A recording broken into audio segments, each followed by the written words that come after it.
এই যে 2 ঘন্টা ধরে আলোচনা হলো, 3 ঘন্টা চলছে, 7:30 থেকে শুরু করছে 9:30। এই আলোচনার মধ্যে আমরা যে এতগুলো সময়, এতগুলো মানে আমাদের এই বিভিন্ন রকম কর্মমুখী মানুষ, আমরা এতগুলো কর্মঘণ্টা এখানে লস করলাম। সিদ্ধান্তটা কি হয়েছে? সিদ্ধান্তটা কি হলো? মেসেজটা কি পাইলাম আমরা?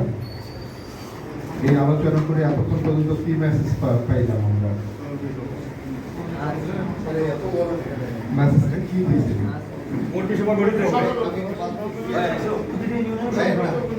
প্রত্যেকটা ইউনিয়নে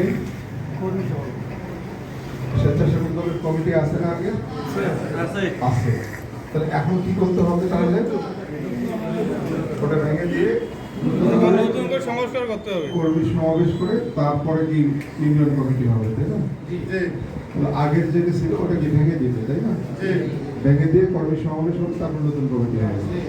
মেসেজ এটা ক্লিয়ার নাকি? এতক্ষণ যাই আলোচনা করি না কেন, মানে মূল জিনিসটা তো আমাদের টার্গেট করতে হবে, যে মূল টার্গেটটা কি। যে এতক্ষণ ধরে এত কষ্ট করে মিটিং করলাম, যে আমাদের কেন্দ্রের মেসেজ, জেলার মেসেজ এবং উপজেলার মেসেজ হলো যে এই কমিটিগুলো ছিল, এটা ভেঙে দিয়ে একটা করে ইউনিয়নের সমাবেশ করে নতুন করে কমিটি করতে হবে। এটা ক্লিয়ার? এটা তো বুঝতে আর কারণ বাকি না। এখন যে স্বেচ্ছাসেবক দল, এটা কি খুব মানে অবহেলিত দল নাকি? এরকম মনে হয় যে কেন্দ্রে কিছু নাই, আমরাই শুধু এটা নিয়ে মানে এটা নিয়ে নাড়াচাড়া করতেছি, এরকম কিছু মনে হয়? কেন্দ্রে আছে না? এটা গুরুত্ব আছে না? যেমন যুব দলের গুরুত্ব আছে, সেরকম স্বেচ্ছাসেবক দলের গুরুত্ব আছে, ছাত্র দলের গুরুত্ব আছে। এখন বিষয়টা হলো যে ছেলে যত বেশি যোগ্য হবে তার সম্মান তত বেশি পাবে। বোঝা গেছে? ক্লিয়ার? আমরা 2018 সালে যখন নির্বাচনটা করি, ওই নির্বাচনে আমি যুব দলের চেয়েও স্বেচ্ছাসেবক দলকে নেতার সঙ্গে রেখে নির্বাচনের সমস্ত সিকিউরিটি এবং সমস্ত প্রোগ্রামগুলো করাইছি 2018 সালে। ওরা অল্প দিনের মধ্যেই কমিটিটাকে সুন্দর করে দাঁড় করাই দিয়েছিল এবং ওই ইলেকশনের সময় সবচাইতে সাহসী ভূমিকা রাখছিল স্বেচ্ছাসেবক দল। এই দীর্ঘ সময় একটা প্রেশার তো বেশি গেছে না, যেখানে কথা বলা যায় না, এখানে মিছিল করা যায় না, মিটিং করা যায় না। এই আমাদের অফিসে অনেকগুলো প্রোগ্রামে আমরা সকলকে ডেকেছি, সকলে এসে অনেকে মিছিল করার জন্য উৎসাহী ছিল, বিভিন্ন ধরনের প্রোগ্রাম করার উৎসাহী ছিল, কিন্তু আমাদেরকে পুলিশ এমনভাবে বাধাগ্রস্ত করছে যে আমরা সেই বাধা উপেক্ষা করতে পারি না। এই দিনগুলো আমরা কিন্তু অতিক্রম করে চলে এসেছি। আজকে কিন্তু এরকম পুলিশের কোনো ভয় আছে আমাদের? মামলা হামলার কোনো ভয় আছে? এখন আমাদের এই দলটাকে একটু সুসংগঠিত করা এবং শক্তিশালী করা, দুটো জিনিস। একটা হলো দলটা সুসংগঠিত থাকবে, কোনো বিভেদ, কোনো দ্বন্দ্ব যেন না থাকে। যেহেতু নতুন করে কমিটি তৈরি করতে হবে, এই কমিটি করা একটা রাজনৈতিক দলের সবচাইতে বড় জটিল কাজ, কমিটি তৈরি করা। এটাতে দেখা যায় যে অনেক অখুশি হয়ে যায়, ইচ্ছায় অনিচ্ছায় আমার প্রতিপক্ষ হয়ে যায়। অথবা যে ছেলেটা কোনোদিনই আমাকে তার প্রতিপক্ষ ভাবতেই পারতো না, কিন্তু এই কমিটি করতে যে আমাকে তার প্রতিপক্ষ ভেবে নিল, যে আমার প্রতি উনি ভালো বিচার করেন নাই, উনি এই কাজটা করে আমার ক্ষতি হয়ে গেছে, একটা প্রতিপক্ষ অটোমেটিক সৃষ্টি হয়ে যায়। এই জন্য দলের এই কমিটি গঠনটা খুব গুরুত্বপূর্ণ এবং এটা অপ্রিয় কাজ। তারপরেও এটা বন্ধ থাকে না, এটা করতে হয়, এটা চালিয়ে যেতে হয়। এখন এই সমাবেশ করে নতুন করে সংগঠন দাঁড় করাইতে গিয়ে এরকম কিছু ঘটনা আসবে যে কেউ হয়তো একটু মনে কষ্ট পাবে, কেউ হয়তো খুব খুশি হবে। আমরা কি বলছি, আমাদের মেসেজটা এরকম যে সুসংগঠিত থাকতে হবে, আর দলটার একটু শক্তিশালী হতে হবে। এই কাজটা করতে গিয়ে নিজেদের অনেক ত্যাগ স্বীকার করতে হবে। আজকে এই উপজেলায় আমি পৌরসভার মেয়র ছিলাম 2004 থেকে 2011 সাল, উপজেলা চেয়ারম্যান ছিলাম 2014 থেকে 2019 সাল। এই 2004 আর 2006 এটা ছিল বিএনপির পিরিয়ড, এই 2 বছর। এরপরে 111 ছিল 2 বছর, একদম 111 যারা দায়িত্ব পালন করছে 111-এ জনপ্রতিনিধি, তারা দুর্যোগ মনে হয় কি এটা দেখে আসছে। তো এই সময়টা আমি 2 বছর দায়িত্ব পালন করছি, এটা আল্লাহ তাআলার অশেষ রহমত, আমার সম্মানের সঙ্গে আমি দায়িত্ব পালন করছি। এরপরে তো আওয়ামী লীগের পিরিয়ড পুরা বাকি টাইমটা গেছে 11 সাল পর্যন্ত। আবার 2014 সালে আওয়ামী লীগের এখানকার সভাপতি ছিল হারি মন্দির, ওনার সাথে আমার ভোট করতে হয়েছে উপজেলায়। ওনাকে 33,000 ভোটের ব্যবধানে হেরে আমি বিজয়ী হয়েছি। ওনার সাথে আমার ভোটের ব্যবধান ছিল 33,000। আমি 5 বছর আওয়ামী লীগের আমলেই চেয়ারম্যান ছিলাম। তো আমি দেখছি যে ওরা কতটা বেয়াদব, ওরা কতটা উশৃঙ্খল, কতটা স্বার্থপর এবং কতটা লুটেরা। এটা আমি নিজে তাদের এই সময় আমি দায়িত্ব পালন করতে গিয়ে বুঝে গেছি। এবং এটা যখন অনেক বেশি হয়ে গেছে, যার ফলে আজকে কিন্তু দলটা শেষ হয়ে গেছে।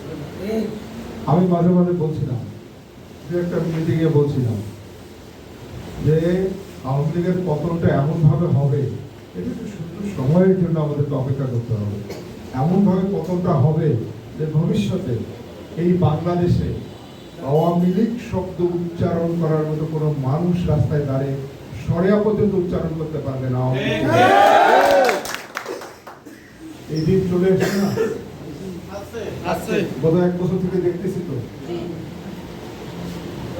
যেমন অত্যাচার করছে, হাত যেরকম হয়েছে, প্রতিঘাত তার চাইতে একটু বেশি হবে।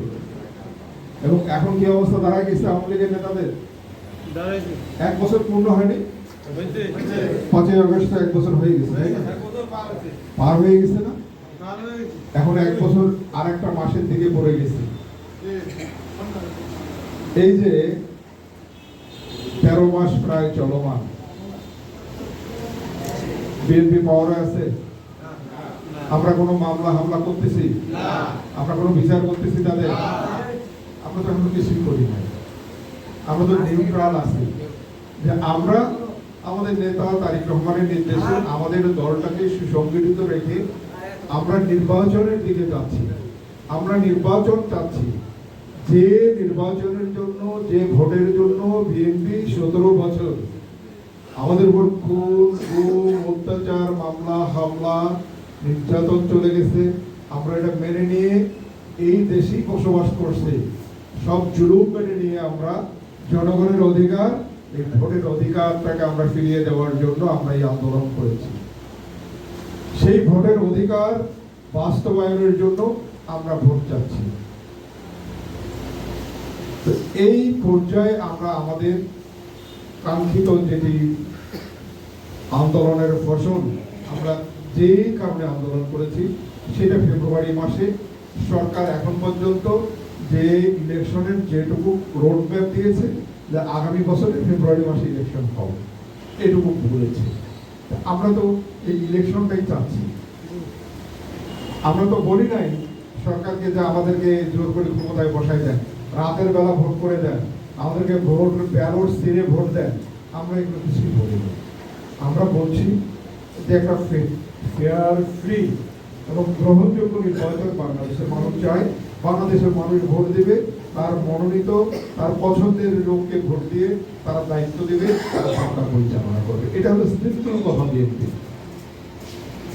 অনেকে বলছে 41 সাল পর্যন্ত থাকবে। 41 সাল কিন্তু বাংলাদেশে আসবে না। বিএনপি ছিল না, বিএনপি বিগত দিনে ছিল না, আছে তো বিএনপি, আগামী দিনে 41 সালেও বিএনপি থাকবে। বিএনপি কোন নির্দিষ্ট টাইম দেয় না।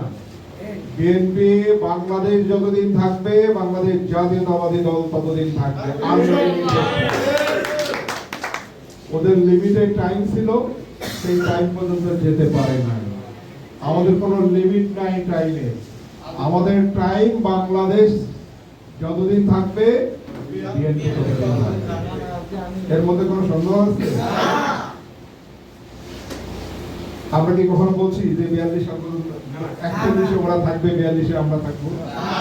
বলি নাই, আমরা কিন্তু এটা বলি নাই। কিন্তু আমরা আমাদের আন্দোলন করেছি। আমাদের আন্দোলনে একটা গতি পেয়ে আরেকটা আন্দোলন সৃষ্টি হয়েছে। সেই আন্দোলনে সরকারের পতন হয়েছে। সরকার যেমন কর্মকাণ্ড করছে, সেরকম সরকারের বিদায় হওয়াটাও সেভাবে হয়ে গেছে। কিন্তু একটা জিনিস এখানে শিক্ষণীয়, আমি বলি, আমরা বিএনপি করি, আমাদের নেত্রী একটা কথা বলে, এটা মনে আছে কিনা জানি না আপনাদের, যে দেশের বাইরে আমার কোনো ঠিকানা নাই। বলে না, বাংলাদেশের বাইরে আমার কোনো ঠিকানা নাই। এবং ওনাকে এতবার প্রেসার করা হয়েছে, উনি কি কোনো সময় এই বাংলাদেশের বিএনপির নেতাকর্মীদেরকে ছেড়ে, বাংলাদেশের মানুষকে ছেড়ে, বাংলাদেশের মাটি ছেড়ে উনি কি পালাই গেছেন? হাসিনা বারবার পালাইছে। আমাদের সম্মানের জায়গায় এটুকু, আমরা যে নেতৃত্ব দল করি, নেত্রী আমাদের সম্মান রক্ষা করেছেন, এই দেশের মাটি এবং মানুষের সম্মান রক্ষা করেছেন। উনি শত নির্যাতন সহ্য করেছেন, উনি জুলুম মেনে নিয়েছেন, জেল মেনে নিয়েছেন, মিথ্যা মামলায় সাজা মেনে নিয়েছেন, কিন্তু বাংলাদেশের বিএনপিকে ছেড়ে, বাংলাদেশের মানুষকে ছেড়ে, বাংলাদেশের মাটি ছেড়ে উনি কিন্তু যান। এটাই আমাদের নেত্রীর জন্য আমাদের গর্ব, এটাই বিএনপির জন্য আমাদের গর্ব। আমাদের নেতা জিয়াউর রহমান বলতেন, 68,000 গ্রাম বাঁচলে বাংলাদেশ ভালো। আমরা কি গ্রামের সন্তান না শহরের সন্তান? আমাদের নেতা জিয়াউর রহমান উনি বুঝতেন যে বাংলাদেশকে বাঁচাইতে গেলে 68,000 গ্রামকে বাঁচাইতে হবে। 68,000 বাঁচিয়ে বাংলাদেশ বাঁচবে। সবসময় চিন্তা করতেন যে একটা গ্রামে একটা পরিবারকে একটা খামারে তৈরি করা যায় কিনা, একটা পরিবারকে একটা ইন্ডাস্ট্রি তৈরি করা যায় কিনা, যে একটা পরিবারে স্বামী এবং স্ত্রী দুজন মানুষ থাকে। যদি স্বামী কাজ করে স্ত্রী বসে থাকে, তাহলে সেই পরিবারের উন্নয়ন একটু দেরিতে হয়, উন্নয়ন একটু সহজেই উন্নয়ন করা যায় না। যদি ওই পরিবারে স্বামী স্ত্রী দুজনে কাজ করে, স্বামী যদি ঘরের বাইরে, বাড়ির বাইরে কাজ করে, আর স্ত্রী যদি ঘরের ভিতরে দুটো হাঁস, দুটো মুরগি, দুটো ছাগল পালন করে, দুটো সবজি চাষ করে, দুটো গাছ লাগায়, তাহলে সেই পরিবারে এই দুজন ইনকাম করলে খুব দ্রুত একটা উন্নয়ন হবে। উনি এটা ভালো করে বুঝতেন। এবং উনি এটা বুঝতেন যে সাইকেলের 2 চাকা, আমরা যদি সাইকেল চালাই, 2টা চাকা, 2টা টায়ার আছে, ধরে নিলাম যে আমার সামনের টায়ারে হাওয়া ভালো আছে, পিছনের টায়ারে হাওয়া নাই, আমি সেই সাইকেল নিয়ে গন্তব্যে পৌঁছতে গেলে আমার অনেক কষ্ট করতে হবে। 1 ঘন্টার যে গন্তব্য, সেটা আমি 3 ঘন্টায় পৌঁছতে পারবো না। আমার শারীরিক ভাবেও কষ্ট হবে, হবে কিনা? কিন্তু 2 চাকায় যদি ফুল হাওয়া থাকে, 2 চাকায় যদি চালু থাকে, তাহলে যেটা আমার গন্তব্য 1 ঘন্টায় পৌঁছাতে আমি পারবো না, কিন্তু আমার কষ্টও কম হবে। সেরকম ওটাই ভাবতেন যে একটা পরিবারে স্বামী স্ত্রী, একটা সাইকেলের 2টা টায়ার, এই টায়ার দুটো যদি একসঙ্গে কাজ করে, তাহলে সেই সাইকেলটা নিয়ে গন্তব্যে দ্রুত সময় পৌঁছানো যায়, কষ্ট কম হয়। তো সেই জন্য উনি প্রত্যেকটা পরিবারকে মনে করতো এটা একটা খামার, এটা একটা ইন্ডাস্ট্রি। আজকের দেশে কিন্তু হঠাৎ করে এরকম হয়নি বাংলাদেশের মানুষ খেতে পারতো না। আজকে বাংলাদেশের মানুষ খাদ্যে স্বয়ংসম্পূর্ণ। তো তখনও যে পরিমাণ জমি ছিল, এখন জমি কমে গেছে। তখন যে পরিমাণ লোক ছিল, এখন 3 গুণ পরিমাণ লোক বেড়ে গেছে। তারপরেও আমাদের খাদ্যের ঘাটতি নাই কেন? তখন কি আল্লাহ রহমত করে নাই? করছে তো, করে নাই? আমার আল্লাহ কি তখন ছিল না? আল্লাহ কি তখন রহমত করে নাই? কিন্তু এখনো তো করতেছে। তাহলে তখন 3 গুণ, মানে 7.5 কোটি মানুষ খেতে পারতো না ঠিক মতো, আর এখন 18 কোটি মানুষ কিভাবে খেয়ে পরে বেঁচে আছে। এখানে আমরা কি করছি? আমরা জিয়াউর রহমানের হাত ধরে একটা সিস্টেমের পরিবর্তন করছি মাত্র, এর মধ্যেই সব সমস্যার সমাধান হয়ে গেছে। শুধু সিস্টেমটা পরিবর্তন হয়েছে। আমার দাদারা আগে কিভাবে হাল চাষ করতো, কিভাবে জমি চাষ করতো, জিয়াউর রহমান এটাকে পরিবর্তন করে কি পদ্ধতিটা আমাদেরকে শেখাই গেছে। এই যে পদ্ধতিগত পরিবর্তনের মধ্যেই কিন্তু জাতির পরিবর্তন হয়ে গেছে, ভাগ্যের পরিবর্তন হয়ে গেছে। এরকম জিয়াউর রহমানের মতো মানুষ যিনি